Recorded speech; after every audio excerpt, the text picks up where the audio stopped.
मैं जहाँ भी जाती मुझे बाजार में एक फ़कीर मिलता। मैं उसको 10 का नोट देती तो वह कहता, बेटे तुम्हारी माँ मुर्दा बेटा जन्म देगी।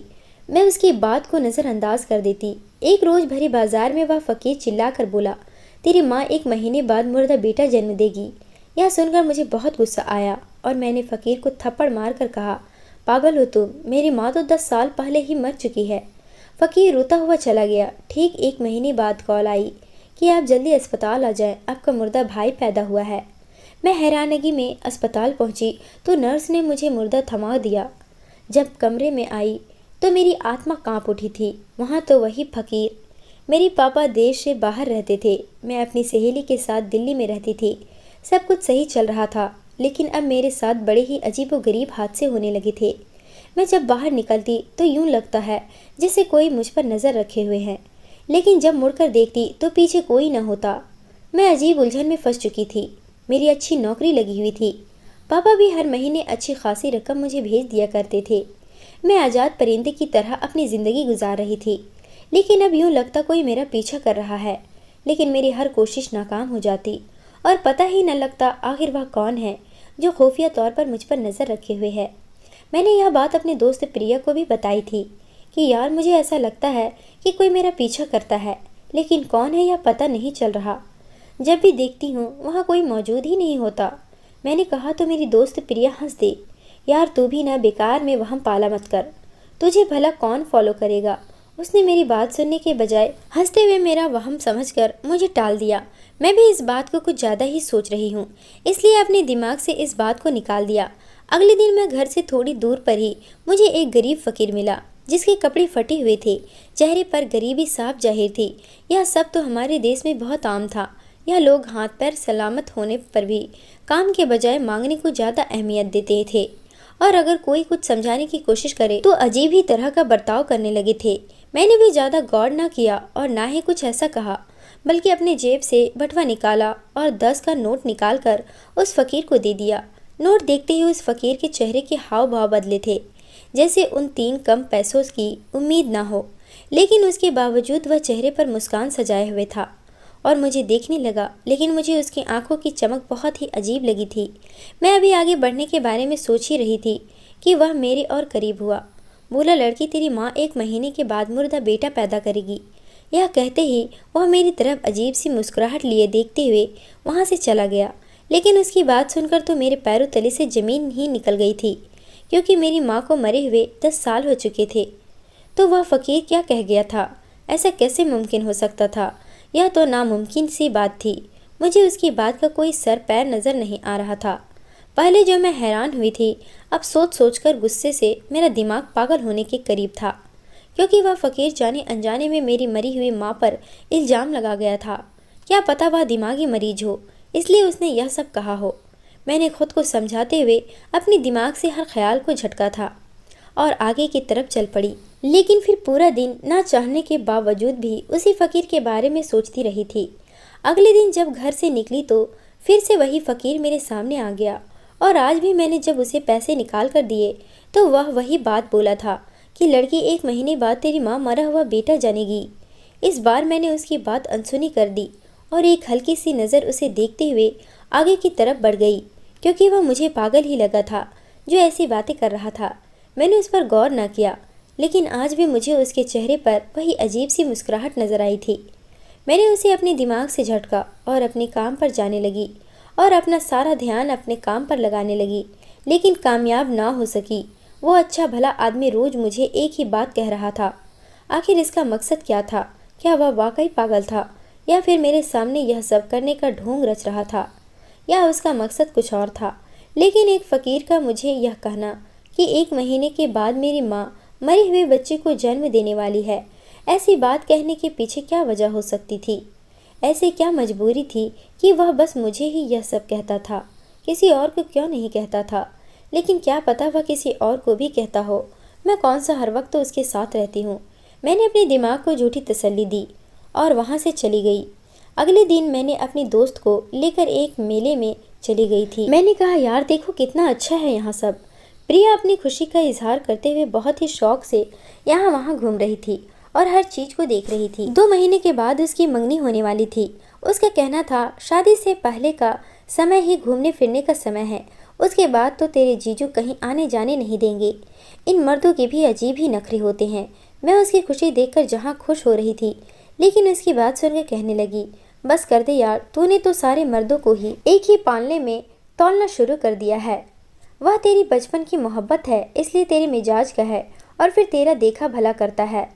किसी अनजान लड़के का क्या पता कैसा है कैसा नहीं। कम से कम तुझे यह तो पता है किस बात पर खुश होगा और किस बात पर नाराज। इसलिए तू ऐसे काम ही ना करना कि वह नाराज हो, बल्कि उसका दिल खुश रखना। लड़के तो वैसे भी थोड़ी सी मोहब्बत पर ही पिघल जाते हैं।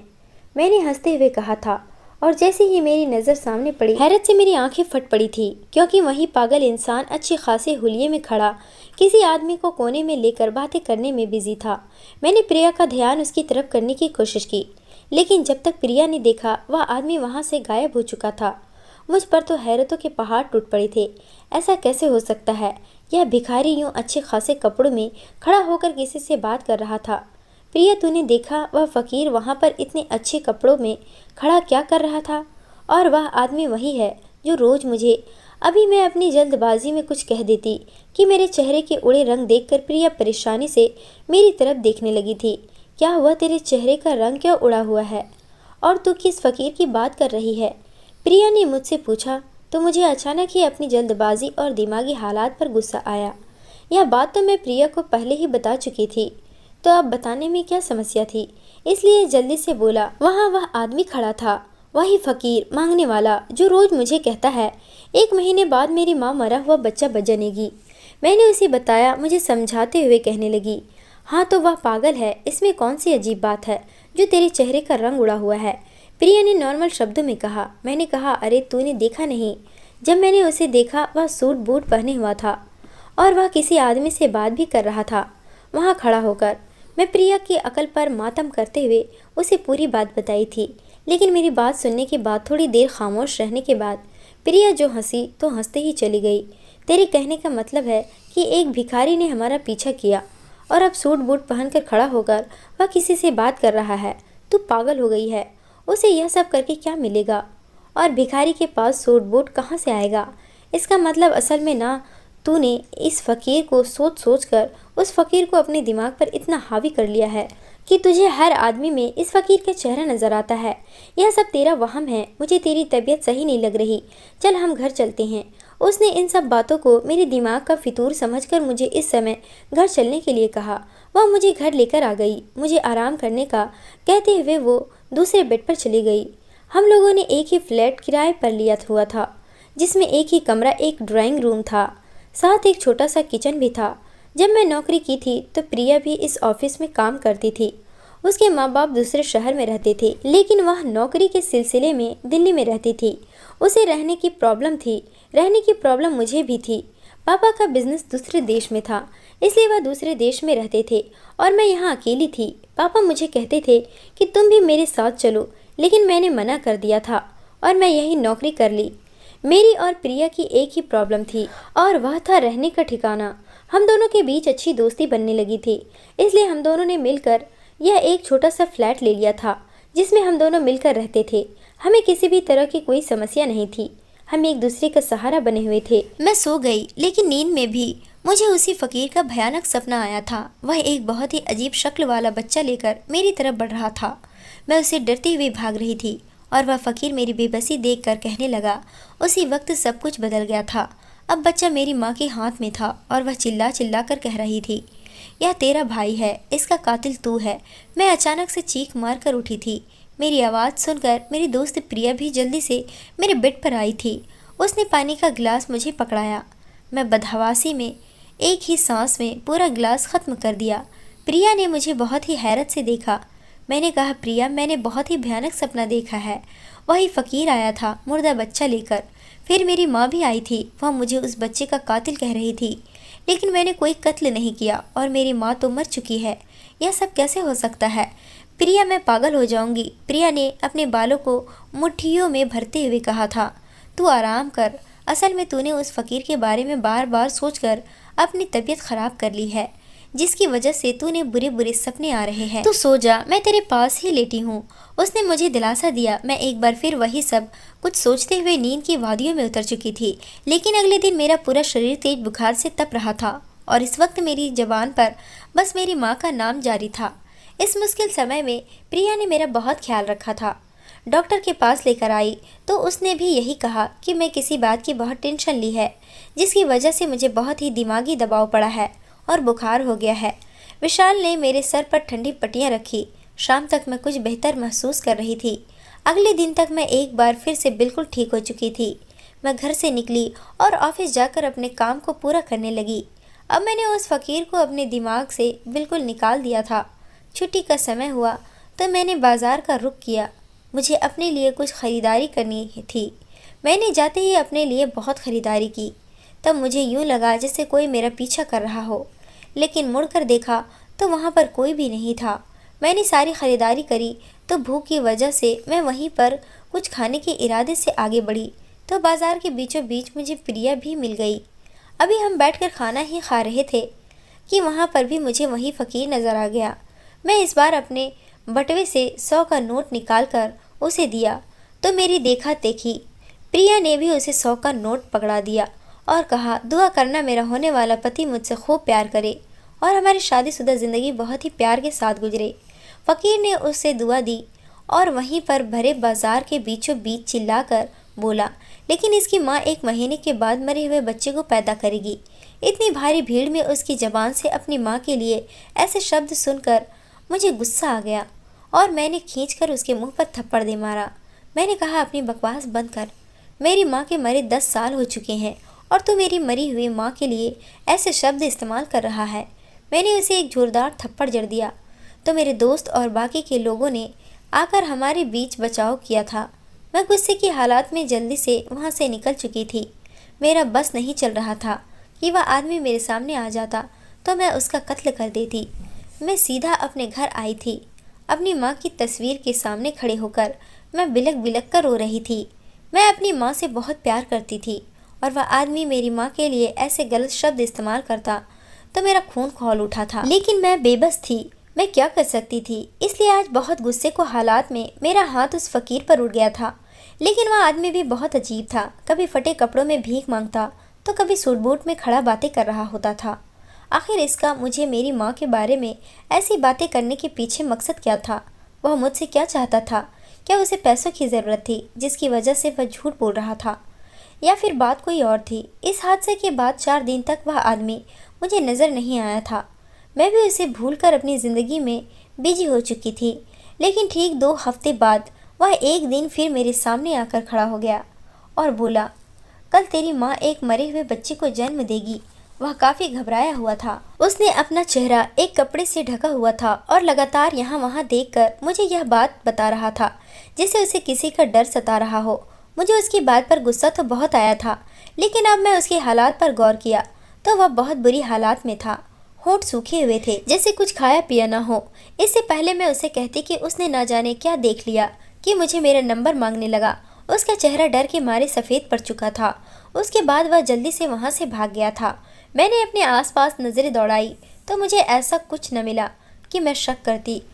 उसको ऐसे हालात में देखकर मैं इस कदर बदहवास हुई थी कि जब घबरा कर नंबर मांगने लगा तो मैंने उसे अपना नंबर दे दिया था। लेकिन अब मुझे अपनी जल्दबाजी पर गुस्सा आ रहा था। आखिर मैंने उसे नंबर दिया ही क्यों? लेकिन नंबर लेकर क्या करता? खैर, मैं इन सारी बातों को दिमाग से झटका और घर आ गई। खाना खाने के बाद मैं कुछ देर के लिए सो गई थी। शाम को उठी तो घर का कुछ ज़रूरी सामान लाना था। वही लेने के इरादे से मैं मार्केट चली गई थी। अभी मैं कुछ सामान खरीद रही थी कि तब भी मेरी नज़र रिक्शे पर बैठी एक औरत पर पड़ी थी। उसे देखकर मैं उसे देखती रह गई थी। वह तो बिल्कुल मेरी माँ की जैसी थी। जो औरत रिक्शे पर बैठी हुई थी उसके चेहरे पर उम्र के आसार नजर आने लगे थे। चेहरा कुछ मुरझाया हुआ था, लेकिन शायद वह प्रेग्नेंट थी। मैं हक्का बक्का सी उसे देख रही थी। वह भला मेरी माँ कैसे हो सकती थी? मेरी माँ तो 10 साल की उम्र में ही मुझे छोड़कर इस दुनिया से चली गई थी। मैं जल्दी से उस रिक्शे की तरफ बढ़ी थी कि तभी दुकान वाले ने मेरा हाथ पकड़ लिया। कहने लगा, मैडम जी, जो सामान लिया है उसके पैसे तो देकर जाओ। मैं जल्दी से पर्स में से पैसे निकाले और उस आदमी को दिए। उसने खुले पैसे मुझे दिए। इतनी देर में वह रिक्शा पता नहीं किस गली में मुड़ गया था। मैं इधर उधर उसे ढूंढने की बहुत कोशिश की, लेकिन वह रिक्शा वाला मुझे कहीं दिखाई नहीं दिया। अब पता नहीं क्यों मुझे उस फकीर की बात पर विश्वास होने लगा था।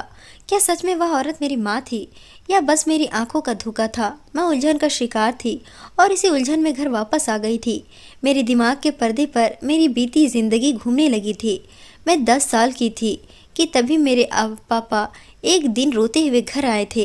कहने लगे, बेटा तुम्हारी माँ एक एक्सीडेंट में मर गई है। एक्सीडेंट की वजह से उसका चेहरा बहुत ख़राब हो गया था, यहाँ तक कि उसका पूरा शरीर कुचला गया था। मैंने उसका अंतिम संस्कार कर दिया है। तुम बिना माँ के रह गई हो मेरी बच्ची। पापा ने मुझे गले लगाकर तसल्ली दी थी।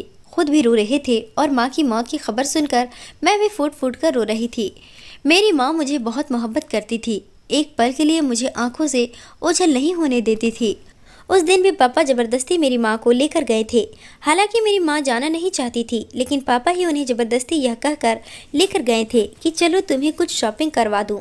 माँ ने कहा कि मैं अपनी बेटी को साथ लेकर जाऊंगी, लेकिन पापा ने कहा कि रूपाली को यहीं घर पर छोड़ दो, हम जल्दी ही वापस आ जाएंगे। मैं घर पर अकेली रह गई थी और अपने खिलौने से खेल रही थी कि तभी पापा ने यह दर्दनाक खबर आकर मुझे सुनाई थी। मैं कितने दिनों तक माँ को याद करके रोती रही थी। पापा ने उस समय मुझे बहुत सहारा दिया था, बहुत संभाला था। धीरे धीरे माँ की जुदाई का जो गम था वह हल्का पड़ने लगा था। पापा ने मेरा एक बोर्डिंग स्कूल में एडमिशन करा दिया।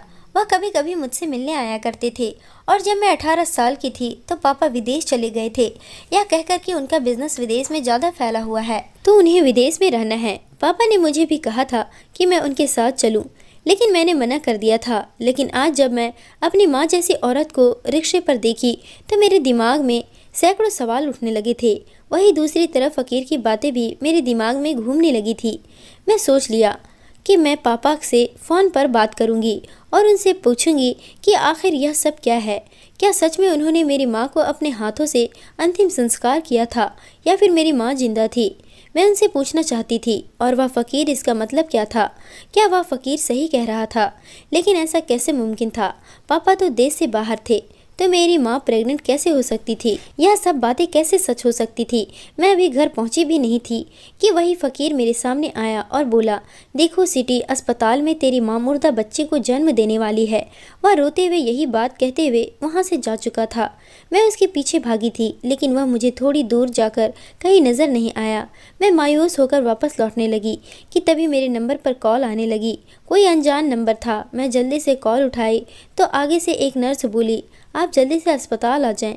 आपकी माँ ने एक मुर्दा बच्चे को जन्म दिया है। उसने अस्पताल का नाम बताकर फ़ोन बंद कर दिया। मैं फ़ोन को हाथ में लिए घूम रही थी। यह सब क्या था? इस सब से पर्दा उठाने के लिए मुझे अस्पताल जाकर इस रात से पर्दा उठाना था। मैंने सोच लिया था। उसके बाद मैं पापा को फ़ोन करके सब पूछूंगी, लेकिन मैं अनजान थी कि मेरे साथ आगे क्या होने वाला था। कौन सा सच मेरे सामने खुलने वाला था। मैं परेशान और हैरानगी के हालात में अस्पताल पहुंची तो नर्स ने मुझे एक मुर्दा बच्चा थमाया और कमरे की तरफ इशारा किया। मैंने बच्चे को देखते हुए एक नज़र बंद कमरे को देखा और जब मैं कमरे में गई तो मेरी रूह कांप गई। वहाँ तो वह फ़कीर बैठा हुआ था, जबकि बिस्तर पर एक कमज़ोर शरीर की औरत बुरी हालात में पड़ी हुई थी। मैं जब उसके पास गई तो बड़े गौर से देखने लगी और थोड़ी ही देर में मेरे सर पर मानो अस्पताल की पूरी छत गिरी हो, क्योंकि वह कोई और नहीं बल्कि मेरी ही माँ थी। मैंने बच्चे को फ़कीर के हवाले किया और अपनी माँ के हाथ और माथे को बेसब्री से चूमने लगी। मुझे अपनी आंखों पर विश्वास नहीं हो रहा था कि यह सच है। मैं अपनी माँ के गले लगकर बहुत रोई थी। मेरी माँ जिंदा थी और मैं उन्हें मरा हुआ समझकर इतने साल अनाथों की तरह ज़िंदगी गुजार रही थी। मैंने माँ से कहा, माँ तुम मेरे पास क्यों नहीं आई? क्यों यह सच मुझसे छुपाया था कि तुम जिंदा नहीं हो, मर गई हो? क्यों मुझे यह झूठ बताया गया? मुझे माँ के प्यार के लिए क्यों तरसाया गया? मैं रोती रही, तड़पती रही, लेकिन माँ तुम मेरे पास नहीं आई। मैं भगवान का जितना धन्यवाद करूँ उतना कम है कि तुम जिंदा हो, मेरी आंखों के सामने हो। लेकिन तुमने यह सब क्यों छुपाया मुझसे? मैंने अपनी माँ को आराम से बिस्तर पर लेटा कर उनसे सवाल किया था। मैंने बहुत ही बर्दाश्त करके वहाँ पर खड़ी हुई थी। माँ की हालात बहुत ख़राब थी, बहुत बुरी हालात में बिस्तर पर पड़ी हुई थी। मेरी आंखों से आंसू बह रहे थे। मेरी माँ ने मुझे बैठने का इशारा किया और बोलना शुरू किया। माँ ने बताया कि तेरे पापा बहुत ही बुरे इंसान थे। शुरू में मुझे भगाकर मुझसे शादी कर ली, लेकिन तेरी पैदाइश के बाद मुझे बदचलन कहने लगे। उसके बाद उसका जैसे मुझसे दिल भर गया। रोज़ मुझे मारता पीटता और चला जाता। एक रोज़ तो उसने मुझे तलाक दे दी। मेरी दुनिया ही लुट चुकी थी। मेरे भागने की खबर सुनकर मेरे माँ बाप पहले ही सदमा बर्दाश्त ना कर सके और इस दुनिया से चले गए थे। मैं कहाँ जाती, इसलिए इसी घर में बैठी रही। रात को तेरा बाप एक नई लड़की ले आया।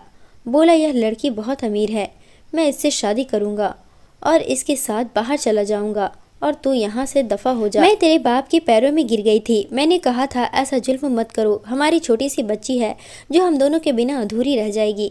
तेरे बाप ने कहा कि रूपाली मेरे पास रहेगी, वह तेरे साथ नहीं जाएगी। उस दिन भी वह मुझे ज़बरदस्ती अपने साथ ले गया था। मुझे पता था कि मैं अब तुझे नहीं देख पाऊंगी। मैं चाहती थी कि तू मेरे साथ चले। मैंने बहुत ज़िद की, रूपाली मेरे साथ जाएगी, लेकिन तेरा बाप नहीं माना और मुझे ज़बरदस्ती उस घर से ले गया और मुझे एक एनजीओ में छोड़ आया। यह कहकर अगर तू घर वापस आई तो मैं तेरे टुकड़े टुकड़े कर दूंगा और तेरे सामने ही तेरी बच्ची को भी। मैंने उसके मुंह पर हाथ रख दिया। मैंने कहा मैं वादा करती हूँ मैं कभी लौटकर रूपाली के सामने नहीं आऊँगी। बस मेरी बच्ची को कुछ मत करना और उसे अच्छे से पालना। मैं फिर कभी नहीं आई थी। उसने तुझे मुझसे छीन लिया। मैं एनजीओ में रहने लगी थी और अपना समय काटने लगी, लेकिन एनजीओ में भेड़िए बसते थे। उन्होंने मेरी इज्जत पर वार करना चाहा तो मैं वहाँ से भी भाग आई। अब मैं बेघर हो चुकी थी। तब मुझे मोहन मिला जो गरीब था, लेकिन उसने मुझे रहने की जगह दी और फिर कुछ ही महीने बाद मुझसे शादी भी कर ली। तेरे बाप को पता चला तो यहाँ भी मेरा दुश्मन बन बैठा और जहाँ भी मोहन काम करने लगा वहाँ ना जाने क्या अफवाह फैला दिया था कि काम से निकाल दिया जाता। मैं मोहन को औलाद का सुख न दे सकी। हर बार मेरा बच्चा मेरे पेट में ही मर जाता था और आज इतने सालों बाद अगर भगवान ने औलाद दी थी तो मुर्दा बच्चा पैदा हुआ। डॉक्टर ने पहले ही कह दिया था कि इस बच्चे के बहुत कम चांस हैं कि यह जिंदा पैदा हो, लेकिन फिर भी हम अपनी किस्मत आजमा रहे थे। शायद भगवान को हम पर दया आ जाती है और हमारा बच्चा जिंदा पैदा होता, लेकिन उसके चांस कम ही थे। मोहन के पास इतने पैसे ना थे कि प्राइवेट अस्पताल में इलाज करवाता, इसलिए तुझे बहुत बताने की कोशिश की, लेकिन तूने उसकी ना सुनी। मोहन तुझे खुद कुछ भी खुलकर नहीं बता सकता था क्योंकि तेरा बाप ने यहाँ कई आदमी तेरे ऊपर नज़र रखने के लिए छोड़ रखे हैं। शायद उस शक था कि कहीं तुझे सच्चाई पता न चल जाए और जो तेरे पास पैसा है कहीं वह तू अपनी माँ पर खर्च ना कर दे। तेरा बाप अपनी नई बीवी के साथ बाहर ऐश कर रहा है और अपनी बीवी के कहने पर तुझे खुद से दूर कर रहा है। अगर मुझे तेरी जिम्मेदारी दे देता तो आज मैं यूँ बिस्तर पर ना पड़ी होती। मेरी माँ रोने लगी। मुझे अब अपने आप से नफरत होने लगी। मैं अपनी माँ को और उनके पति मोहन को अपने फ्लैट पर ले आई।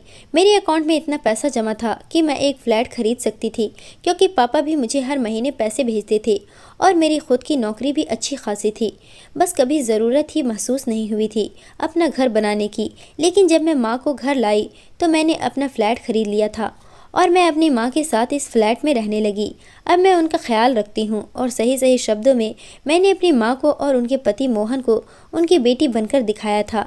मेरे मम्मी पापा अब मुझसे इतनी मोहब्बत करते हैं कि ज़िंदगी में कोई कमी महसूस ही नहीं होती। मेरे सौतेले बाप ने मुझे सगे बाप से ज़्यादा मोहब्बत दी थी। मैंने अपने पापा मोहन की भी नौकरी लगवा दी। अब उनके सर से भी बोझ उतर गया था कि वह मेरे पैसों पर जी रहे हैं। मेरे सगे पापा और उनकी बीवी को पुलिस ने नशे की दवा बेचने और काला धंधा करने के जुर्म में वहीं पर उम्र कैद की सज़ा सुनाई थी। मेरे पापा ने मुझे फ़ोन किया था और मुझे मदद के लिए बुलाया था, लेकिन ना मैंने उनसे कोई बात की ना ही उनकी मदद के लिए मैं वहाँ गई, क्योंकि मुझे उस आदमी से नफ़रत थी जिसकी वजह से मेरी माँ मरने के कगार पर पहुँच गई थी, बल्कि मेरी माँ को मरने से पहले ही मुझसे छीन लिया था। हम सब अपनी ज़िंदगी में खुश हैं। दोस्तों, वीडियो कैसा लगा कमेंट करके ज़रूर बताएं। वीडियो को लाइक और चैनल को सब्सक्राइब ज़रूर कर देना।